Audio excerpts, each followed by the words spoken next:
and let us all do we can to build a better future. So last week I reported on the whole baby formula shortage.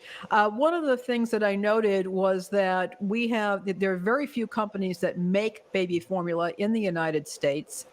And so there isn't a lot. And so when Abbott, for example, had its problems, it was difficult to make up the shortfall. The other issue that I pointed out is that the FDA has very strict labeling regulations, which means that perfectly good baby formula that is made and distributed and consumed elsewhere, it was not eligible to be for import into the United States because of label issues. And so what is going on right now, and this is from Reason Magazine, that great, it's a very much a libertarian journal, but they basically noted that the Biden administration, the Biden-Harris administration, is easing the FDA restrictions at this time, hopefully to help get some baby formula from the EU into the United States and to families that need it. But I mean, apparently the restrictions here have nothing to do with how healthy the formula is or whether there's any health risks. I mean, obviously it's being used in other countries just fine. But what's happening is that the labeling restrictions are so precise. So, for example, in the U.S., if you have a food label of any kind, the ingredients have to be in order of concentration. How much of this one ingredient, the largest proportion of that ingredient has to be number one, and then it goes down that list. And I think it's convenient, but it doesn't really have anything to do necessarily with whether this is a suitable product for an infant. And so it looks like that this is being changed so that we can get the infant formula into the U.S. What bothers me about this, though, is we knew that this was happening months ago. There was trickle of information. We knew this was going to happen with Abbott because Abbott had its recall, and we know that there were supply chains. Somebody really fell asleep at the wheel here. We know who fell asleep at the wheel. It's these jagoff politicians, these people who we trust in the Democratic and Republican Party. That's right, Democratic voters and Republican voters. I'm going to call out both parties because both parties are responsible for this nightmare that we are in. Both parties are responsible because they are the architects to the supply chain nightmare that we are in. When you see these Democratic and Republican lawmakers on corporate media like Fox News, like CNN, they're doing the blame game, pointing one group to another, when in fact, all what they need to do is look at a goddamn mirror. These politicians are hack frauds. Last night, I did a live stream on how Pete Buttigieg, now look, again, I don't want any infant to suffer, but how Pete Buttigieg and his family, and how, again, him and his partner, were looking all over to get baby formula because it was tough for them too. Now, of course, the article, this was from the New York Post, then goes into detail how eventually they got what they needed and they're okay. And of course they're going to be okay. Imagine that the Secretary of Transportation and his husband and child are okay. It's look. I mean, think about. No, they're fine.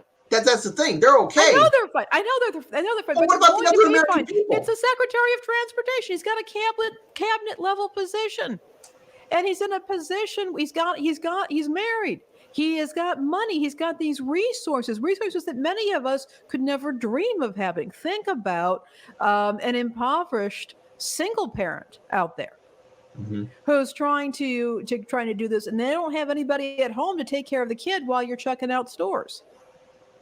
Or who don't have the money don't have the money to pay hyperinflated prices because you've got people who are actually going out hoarding baby formula and then selling it and doing price gouging.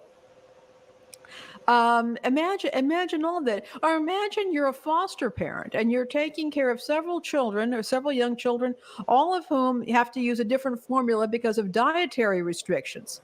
Imagine what it must be like as a foster parent. And they don't, they get some money for those kids, but they don't get a whole lot. And it's certainly probably not going to cover what that foster parent has to do going back and forth between different stores to try and find that formula. Think about what's going on. This should never have happened. Full stop. And then you've got people saying, well, breastfeeding is free. No, it is not free. Not only can not everybody breastfeed, but the reality is it's only free in as much as a woman's body has no value. Food, for example, which she needs to eat, that costs money. She needs to be able to feed or to pump while she's at work, and not technically speaking, many workplaces are supposed to allow that. Many of them don't or can't. It's just the sanctimoniousness of some people at this point, the utter ignorance of some people at this point, but the people whose business it is to know about this, and we're talking about Women, Infants, Children program, the biggest purchaser of infant formula in the country, has a breastfeeding segment or program, and that encourages breastfeeding. They've got the nutritionists and the people on staff there who knew the importance of this, and everybody fell asleep at the wheel and allowed this to happen. Never should have happened. Agreed. And the thing is, these politicians are going to let it happen because, one, it causes more of a crisis. Two, I know for a fact a lot of these lawmakers probably don't give a damn because they're okay. Their families are okay. Yeah. It's what this is easy theatrics to see these lawmakers, point the blame game at the one party or the other. And we, the regular people, are stuck in the middle. What I want to let viewers of the show who might be diehard Republican voters or diehard Democratic voters, because again, look, no voter shaming here, but you got to realize that both parties have contributed to this nightmare. And 2020 was the great reveal in regards to just how inept, how flawed, and easily the system can fall apart thanks to this little pandemic that we are in.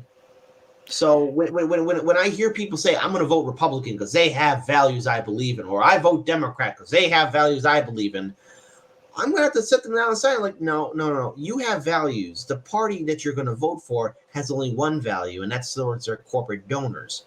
They don't like you, and they will lie to you, and you're stuck in an abusive relationship. Walk away. Yeah.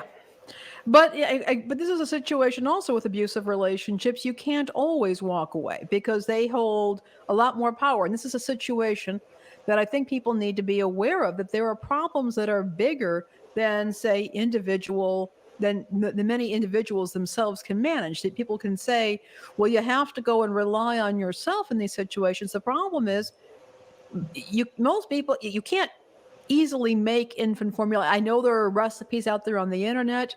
I have yet to hear of any reputable infant nutrition expert who recommends using them. The reality is that we are dependent on certain consumer goods. We're dependent on these supply chains that we don't have control over. We can try and hold the politicians' feet to the fire. Same thing with the regulators. But in the end, this is something that is bigger than an individual or an individual family. The people who are supposed to ensure that these systems work didn't bother to do so. Agreed. And there it is. That's a good note to end it on, Lainey. All right. Yep. Move on to our next. All right.